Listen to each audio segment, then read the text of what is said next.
ஹாய்மா, நம்ம கறி மசாலாவுக்கு என்னென்ன தேவைன்னு பார்த்துடலாமா? இப்போ பட்டை, மராட்டி முக்கு, லவங்கம், சாதிபத்திரி, கல்பாசி, நட்சத்திரம்,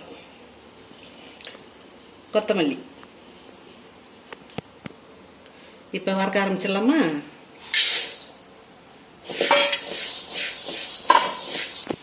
நல்லா மல்லி வந்துச்சு. இப்போ எடுத்து கொட்டிக்கலாம். இப்போ எல்லாத்தையும் 1 by 1 ஃபஸ்ட்டு பட்டையை போட்டுடலாம்.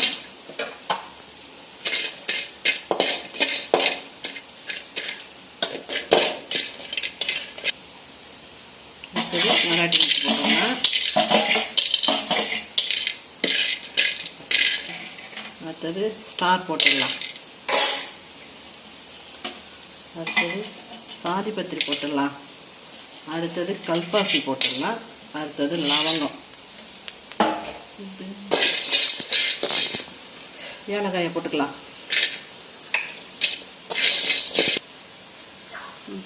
அடுத்தது கசகசா போட்டுக்கலாம். மிளகு வறுத்துக்கலாம். இப்போ நம்ம சீரகம் சேர்த்துக்கலாம். சீரகம் நல்லா வறுந்ததுன்னா அப்படியே இருக்கிற வேண்டியதான். கறி மசாலாவுக்கு எல்லாம் வறுத்தாச்சு. இப்போ இவங்களை இடிச்சிட்டு வந்துடலாம். நம்ம இப்போ கறி மசாலா தூள் ரெடி ஆயிடுச்சு. இந்த கறி மசாலா உங்களுக்கு வேணும்னா கீழே கொடுக்குற வாட்ஸ்அப் நம்பருக்கு வாட்ஸ்அப் பண்ணுங்கள்.